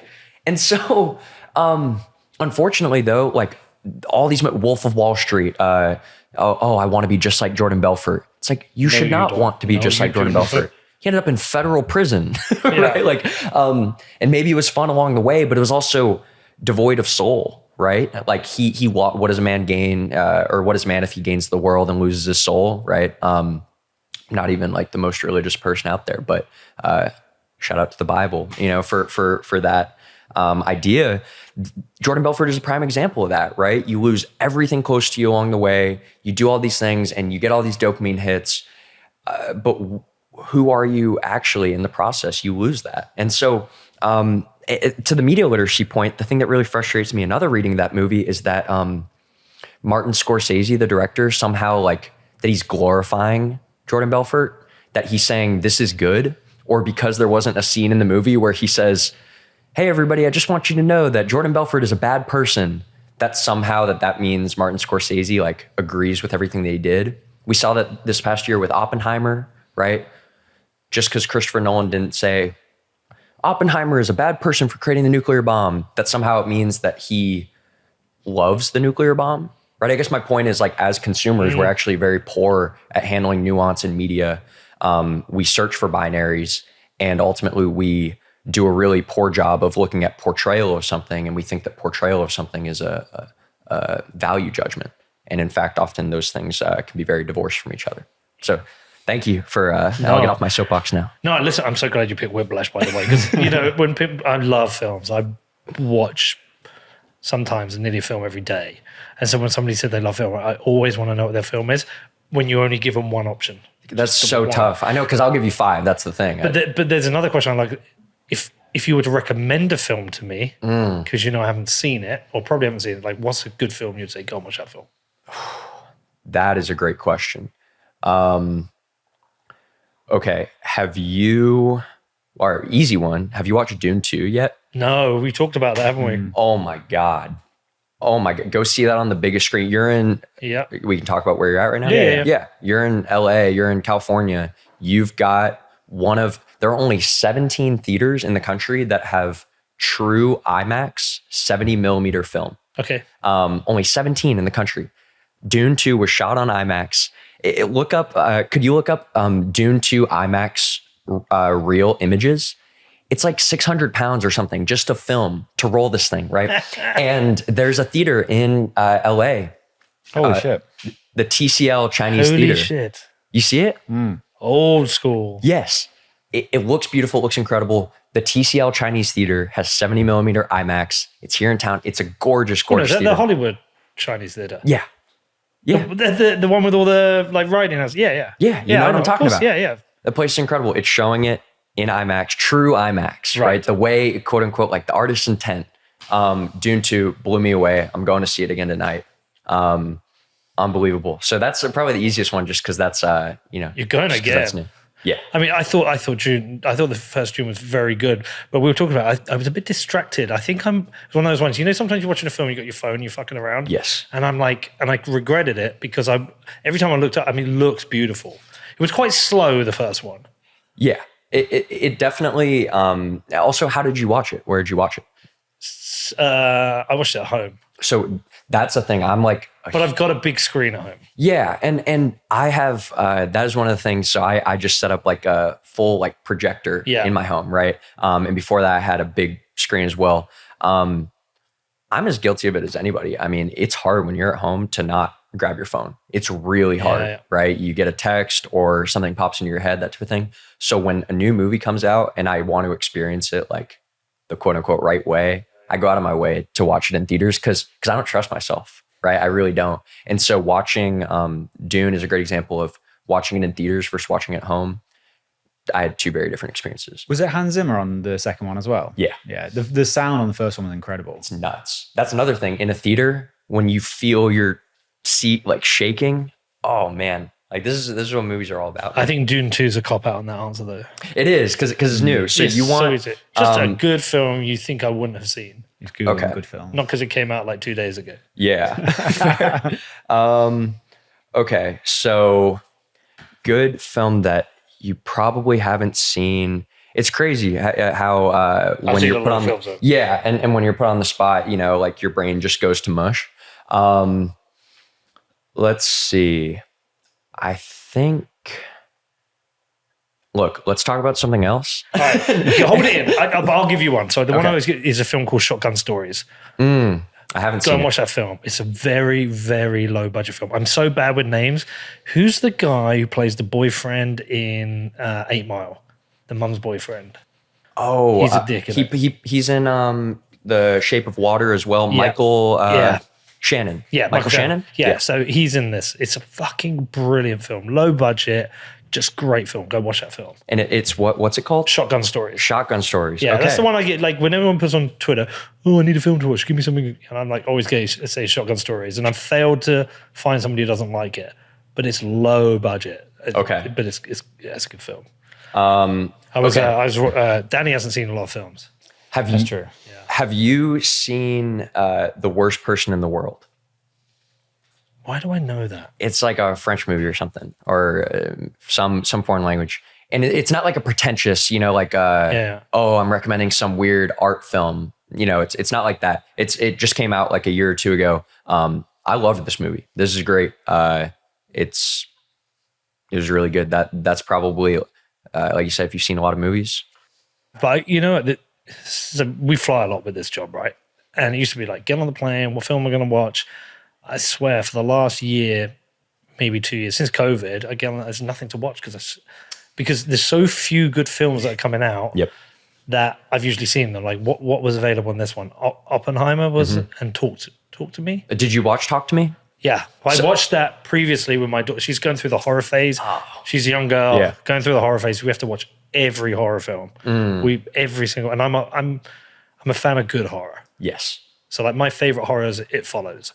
Yes. All right. Yeah, I just watched that recently. Unreal film. And Smile to me kind of ripped off It Follows. Yeah. And so I read the two guys were on Rogan. The directors? Yeah. Yeah, because they started out just doing YouTube videos. Yeah, they were crazy. Yes. But, and so I saw the trailer. I was like, it looks okay. And then I saw Rotten Tomatoes. It's like 95% or something. I was like, what? So I watched it. It fucking blew my mind. I was anxious through that film. Movie has one of the most visceral scenes that I've seen in a movie in years. The one with the boy. With the boy.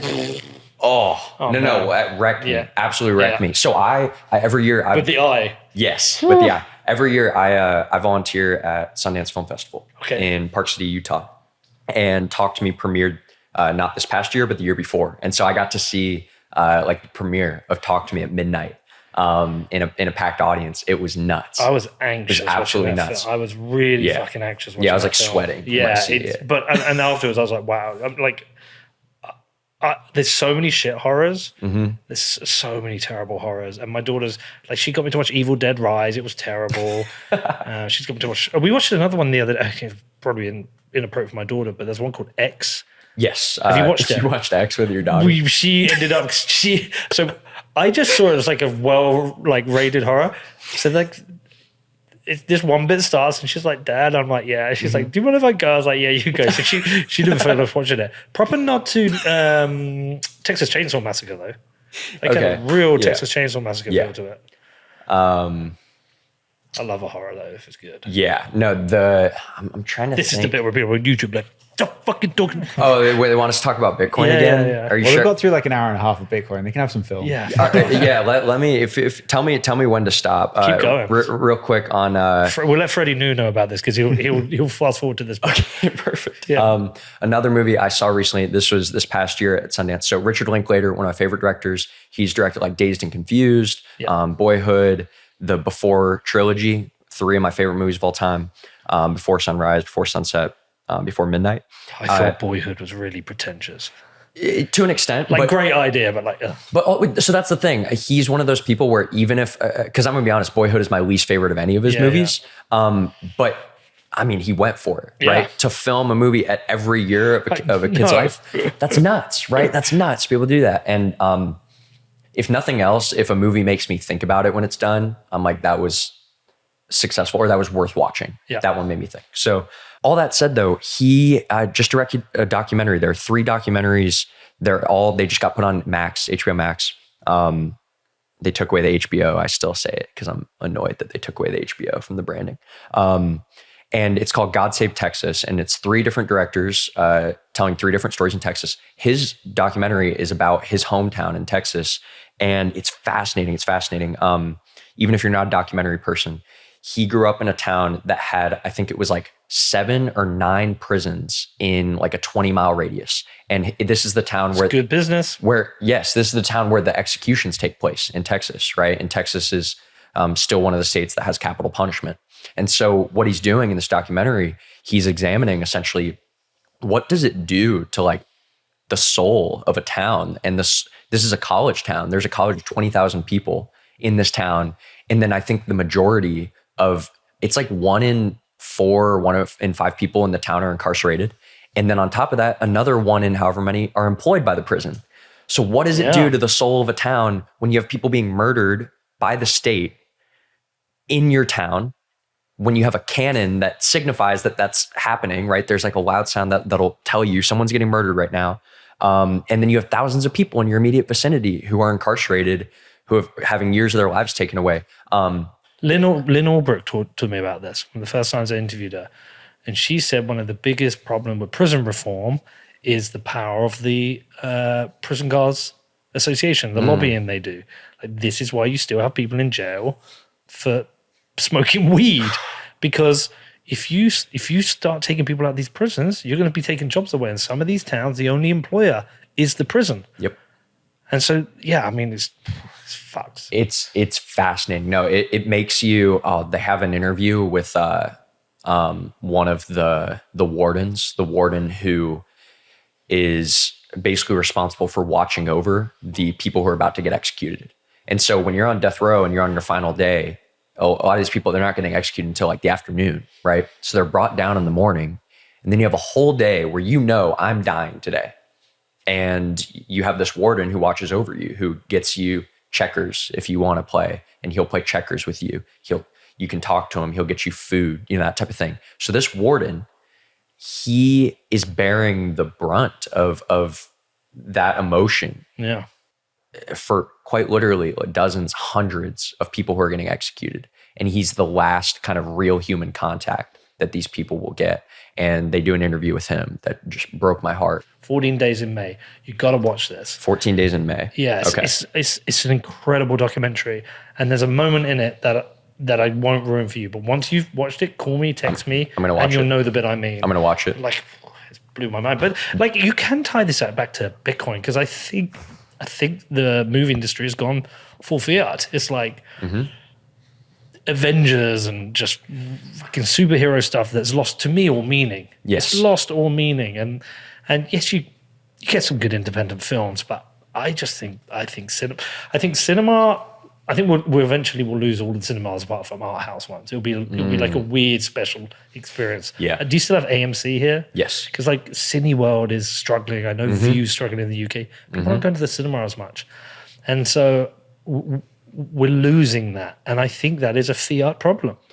Definitely. The Marvel, the Avengers thing, right? Basically what these big studios realized was, hey, it makes a lot more sense for us to bet $250 million and potentially make $1 billion than it does for us to make $10, $25 million bets and maybe make our money back or double it on a few of those, right? And so the economics of movie making have extended to the polls. And so you mentioned independent filmmaking. Horror movies have actually unlocked the code for like successful low budget films, where Blumhouse, they're the producer that's made a lot of these horror movies, Get Out. I believe they did X and Pearl and these types of things as well. What they realized is, hey, a horror movie, we can give a director $4 million and we can give them carte blanche. And if they make $20 million after advertising all that stuff, that's a huge success, right? Even if we spent $4 million on advertising all this stuff, we still made $12 million, right? That's a 3x return on investment. So pumping out low budget horror films it's either that or the $250 million Avengers. But it's a niche industry. Like horror is a niche. There isn't really, is there a porn? What else? Is there another like where you go like documentaries maybe? But it's you don't have like action film niche or the action film, like there's horror film summits and there's horror film events. It's like rom-coms. There used to be a new romantic comedy in theaters every month, and they would cost $50 million, and you'd get these really hot actors and you'd make big set pieces and all that stuff. Those don't happen anymore. Those go direct to Netflix. They spend $10 million on them and they get 50 million people to watch them, and that's a win. And it's your second screen. You're on your phone while you're watching this okay rom-com and you forget about it, right? So you're spot on. The middle of the film industry has completely died out. I feel like the likes of Netflix and Hulu and even Amazon Prime, they haven't figured out filmmaking yet. It feels a little bit cookie cutting. Yeah. There's It's algorithm based. Yeah, there's no soul to these films. So there's a lot of them when they come, I'm like, I can tell it almost like it's a Netflix film. Yes. And that's just like, there's something missing here. I think cinema's struggling. It's painful. Like I say, you get the odd good film, but I can't think of many over the last few years. What else? Do you see, you might not have seen this, Never, Rarely, Sometimes, Always. Yes. Incredible film. Yeah. I mean, that movie, talk about provocative, but like, really, really good movie. But you don't, I feel like pre-COVID, you'd be getting films like that every month. I swear you're getting... They all go to streaming now. Yeah. The last thing I'll say about how this could tie to Bitcoin, because I do agree there is a bit of fiat phenomenon with this. I would say ultimately, like, I think storytelling is one of the most powerful ways to like bring people into Bitcoin. It's what you guys are doing, right, with your film, right? There's something powerful about film as a medium in terms of empathy, in terms of getting people to understand what we're talking about here. And so tying it back to the whole conversation that we had, it's like, yeah, BPI plays one part. We bring people with academic credentials to people in DC. A lot of people aren't going to read reports. A lot of people aren't going to be convinced by an op-ed. At a certain point, some people need to see something to feel it. And so there's Dirty Coin documentary, right? Like we need more real stories being told about Bitcoin and about the problems that people are facing that have led them to Bitcoin. No, I agree. Listen, fuck, I could have done another hour here. An hour on film. Jesus, what have we done? Like 2 hours? Easy. Jeez, sorry about that. No, don't apologize. It just means we're enjoying it. Yep. And 2 hours is the second interview of the day. It's a big shout. Danny just texted me saying we need to wrap up. We're meant to be out half an hour ago. Yeah. But no. All right, like, are you getting funded enough? Are you getting enough support? We're doing all right. Like we are a lot better than we were a year ago. But nonprofit, constant fundraising grind. If you're looking to support BPI, obviously financial support, super nice. We survive primarily off plebs. That's something a lot of people don't know. The vast majority of our donations are just regular people who think our work is cool and want to support our fellows. If you like, I'm about to list off a bunch of names.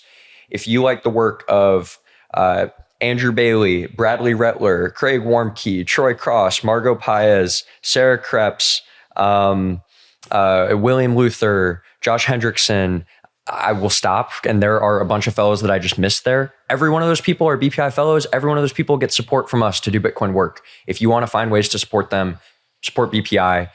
If you're looking for a way to get value for your support outside of that, come to our summit in DC, Bitcoin Policy Summit, April 9th at the National Press Club. Reach out to me directly. I'll give you a discount.